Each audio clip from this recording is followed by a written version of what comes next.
To understand the inland movement, one must first look at the inland of the man.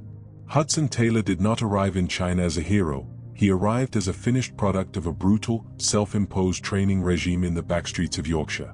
This was the Yorkshire Laboratory, where every theological theory he held was tested against the cold reality of poverty, sickness, and silence.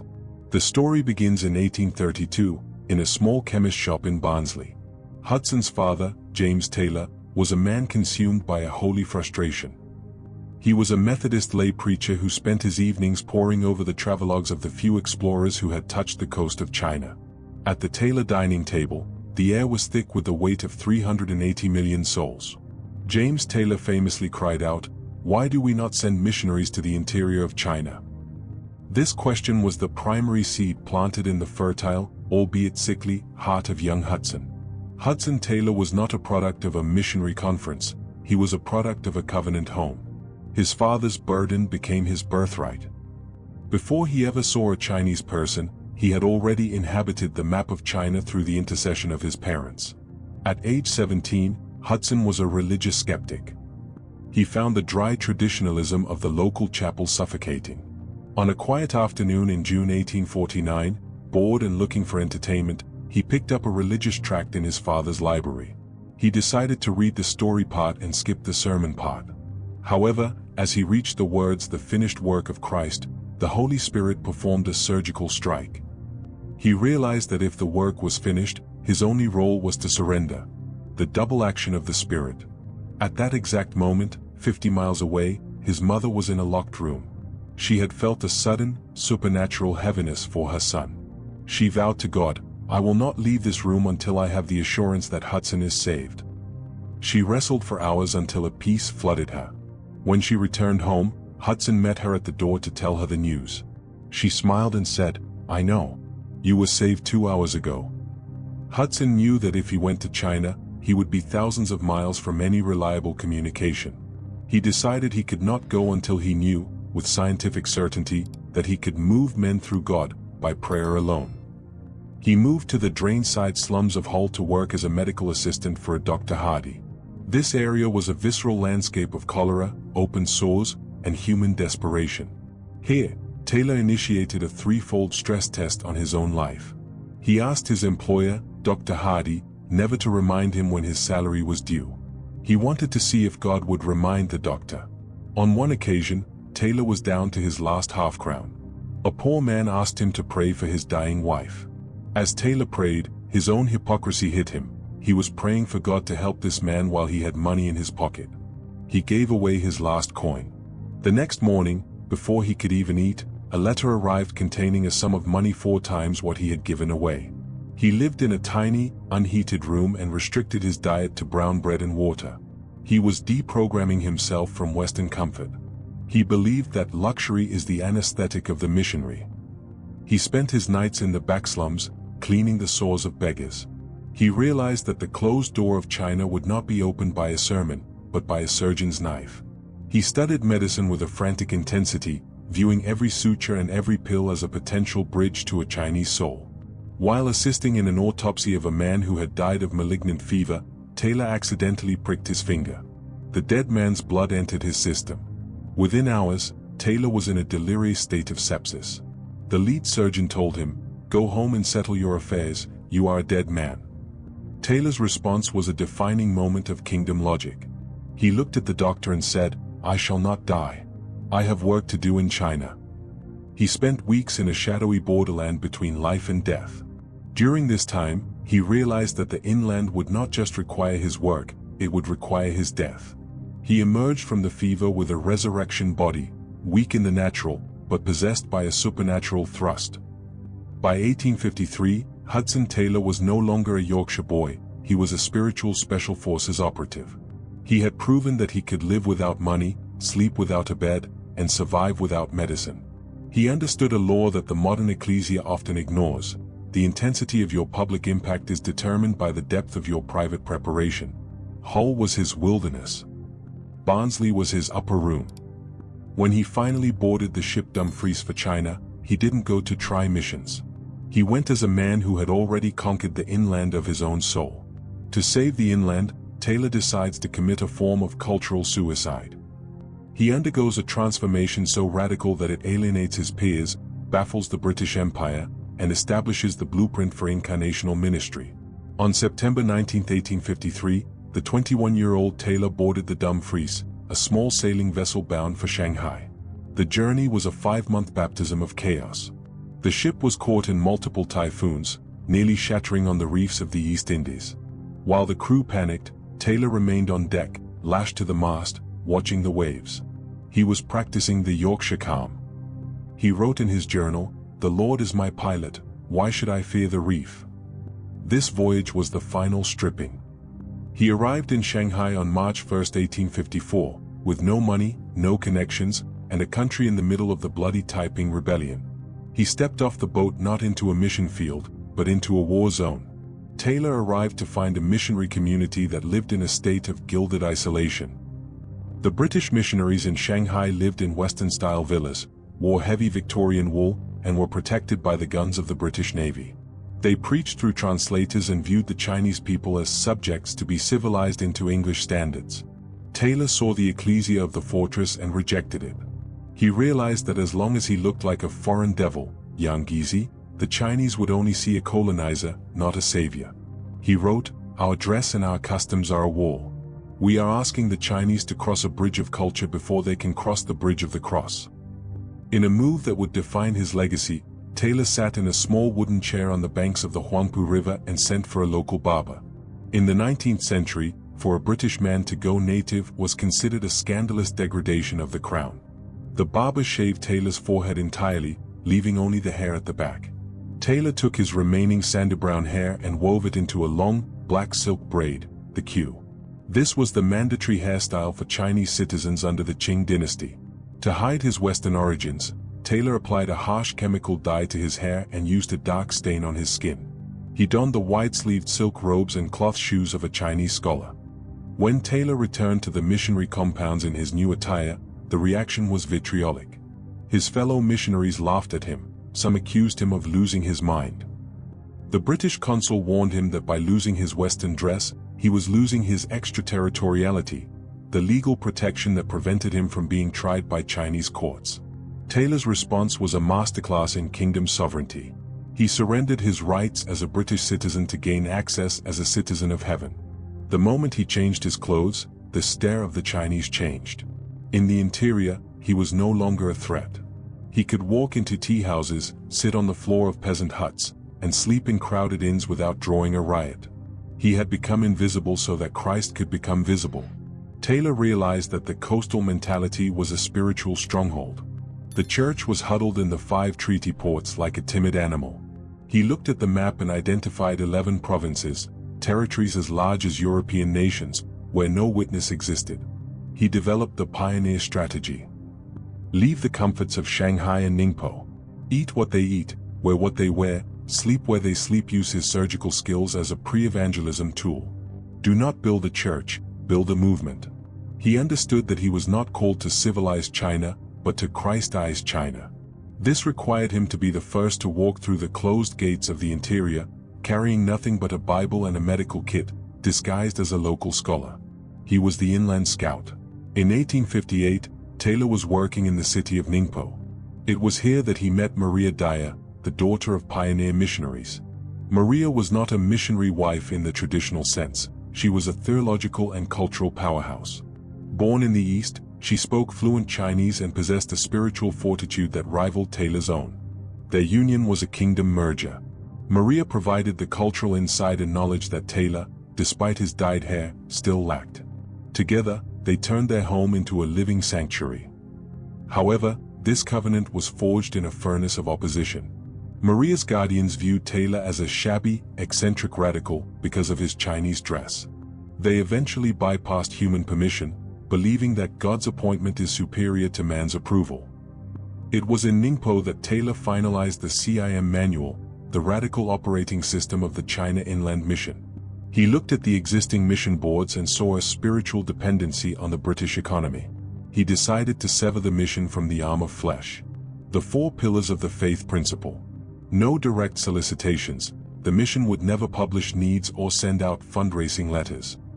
Taylor believed that if you tell men your needs, you lose the opportunity to see God provide. The non-appeal rule: missionaries were forbidden from asking for money, even in private. They were to move men through God, by prayer alone.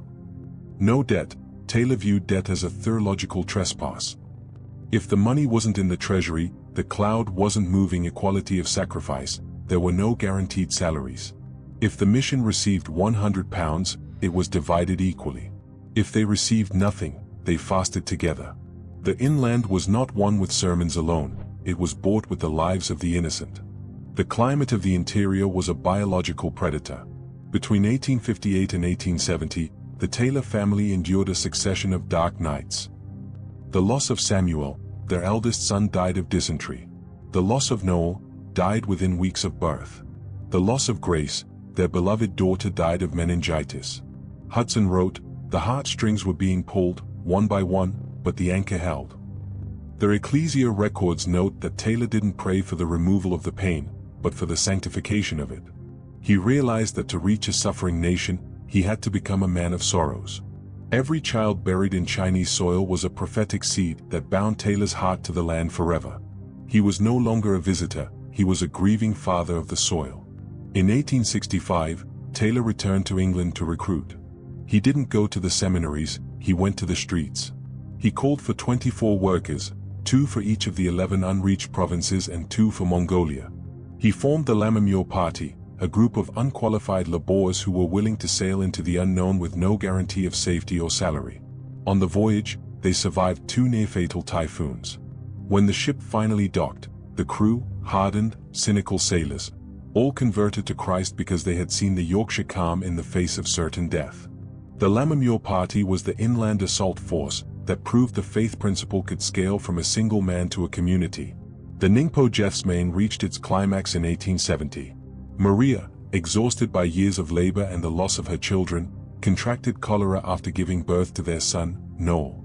She died at age 33. Taylor was shattered. He wrote, "My bright sun has gone down." 4 months, he struggled to breathe, yet it was in this absolute vacuum of human support that he discovered the supply line was not a bank account or a wife, it was a person. He emerged from Maria's death not with a spirit of defeat, but with a resurrection mandate. He realized that if Maria's life was the grain of wheat that fell into the ground, the harvest would be nothing less than the whole of China. By 1869, the inland movement had reached a critical threshold. The China Inland Mission was no longer a small band of pioneers, it was a growing organization with dozens of stations and hundreds of converts. However, the leader of the movement, Hudson Taylor, was dying on the inside. Despite his success, Taylor found himself trapped in a cycle of religious performance. The weight of managing the mission, the constant riots, and the lingering grief of Maria's death had created a spiritual drought. He wrote to his sister, "I feel as though I could not go on. I am like a man who has been trying to pump water out of a dry well. I am striving to be holy, striving to be faithful, and yet I feel no power." Taylor had fallen into the performance trap. He believed that the progress of the mission depended on the intensity of his own effort. He was a man of Yorkshire grit, but grit has a breaking point. He was at the end of himself. The key to the inland was delivered in a simple letter from a fellow missionary, John McCarthy. McCarthy wrote to Taylor about the reality of John 15 verse 5, "I am the vine, you are the branches." As Taylor read the letter in a small room in Brighton, the veil was torn. He realized a fundamental mechanical truth of the kingdom.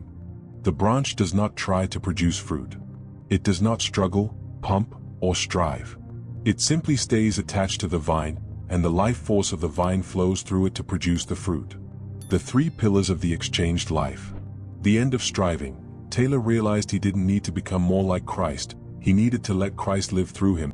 The J. Hudson identity, he saw that he was a member of Christ's body. If the head, Christ, was at peace, the body, Taylor, should be at peace. The logic of the river, he described it as moving from being a carrier of buckets to being a conduit of a river. This theological breakthrough resulted in a practical discipline that became the hallmark of the CIM, the 2 a.m. altar. Taylor realized that abiding required intentionality in the middle of chaos. Even in crowded Chinese inns or during the heat of a riot, Taylor would wake between 2 a.m. and 4 a.m. In the absolute silence of the night, He would light a small candle and read himself into a state of peace. He refused to face the world until his soul was fully synced with the vine. This was not a ritual, it was spiritual maintenance. He believed that if he started the day in the flesh, the work would be wood, hay, and stubble. Empowered by the exchanged life, Taylor did something that defied all human logic. While the mission was still recovering from the loss of Maria and facing financial lean times, Taylor issued a call for 70 new workers. When they arrived, he immediately asked God for 100 more. This was the recruitment of the unqualified. Taylor bypassed the elite universities. He looked for ordinary people, blacksmiths, governesses, and farmers, who understood the simple faith of the vine. He wasn't looking for great men, he was looking for yielded channels. He proved that God could do more through 100 average people who knew how to abide than through 1,000 professionals who relied on their own strength. In 1887, the mission faced a crisis. They had the people, but the funds were exhausted. Taylor, practicing the faith principle he had perfected in Hull, called for a day of fasting. He refused to send a single letter asking for money. Within weeks, a check arrived from a donor who had never heard of the CIM, for the exact amount needed to send the 100 to China. This was the scientific proof of the exchanged life. Taylor had moved the hand of God by moving the heart of God through prayer. The supply line was confirmed, heaven's resources follow heaven's mandates. With the new workers, Taylor initiated the penetration phase. He kept a massive map of China on his wall with 11 provinces marked in black. He spent his nights pacing in front of that map, naming the cities until he felt a spiritual breakthrough for each region. He didn't just want a presence, he wanted saturation. He began placing stations in every provincial capital, creating a network of light that would eventually cover the entire interior. He was the first to implement spiritual mapping as a tactical tool for missions, identifying the demonic strongholds in each province before sending the assault teams of missionaries. In the final archive of the Ecclesia Chronicles on Hudson Taylor, we witness the transition from the abiding life to the sacrificial life. This is the era where the root system Taylor built in the Yorkshire Laboratory and the Ningpo Jethsmain is tested by the fires of a national holocaust.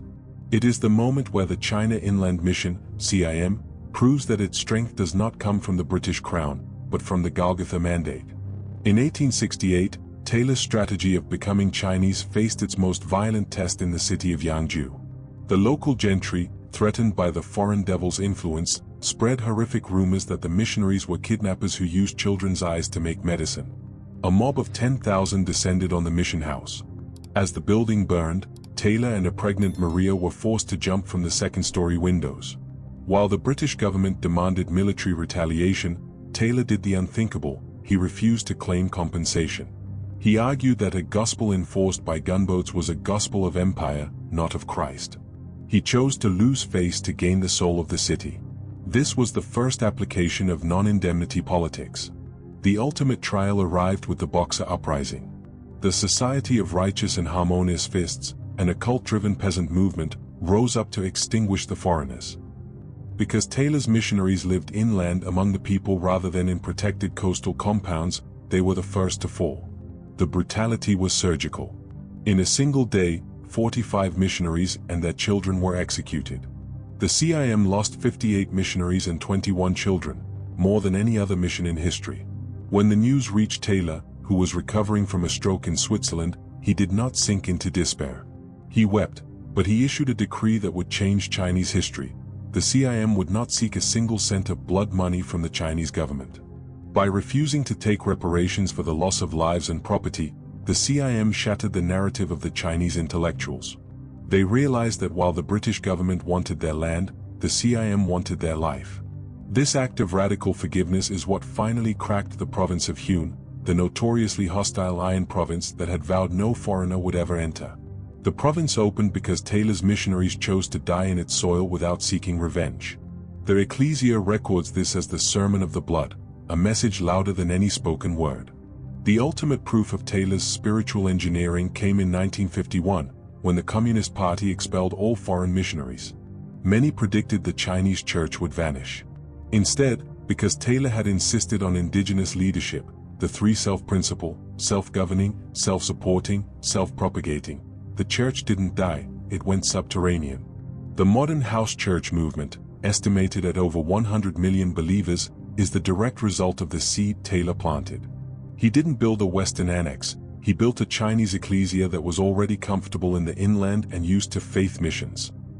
In 1905, a frail, 73-year-old Hudson Taylor made one final trip to Changsha, the capital of Hunan. He stood in the very city that had once been closed and saw a thriving church. He had arrived 51 years earlier as a white devil with dyed hair. He died as the father of the Chinese church. After a simple dinner, he lay down and quietly slipped the cue of this life. He was buried in Qingqiang, beside Maria and their children. He left behind no money, no property, and no titles, only a map that was no longer black and a supply line that reached to the throne of God. The archive of Hudson Taylor is now sealing, but the spirit of the inland is still looking for a new room to haunt. Are you ready to dye your hair? What English suit, cultural pride, are you wearing that stops you from reaching your neighbors? Stop asking God for what you can afford. Start asking for what only heaven can provide. If you are pumping for spiritual energy, you are doing it wrong. Stop. Sit. Abide. Let the life of the vine move your hands today. If your heart has been arrested by this archive, if you are ready to lose your identity for the sake of the King, then make your mark. Write "I am the branch" in the comments. Let it be your public execution of the ego and your enrollment in the abiding life. Subscribe to the Ecclesia Chronicles. We don't bring you success manuals, we bring you the dying breaths of the saints.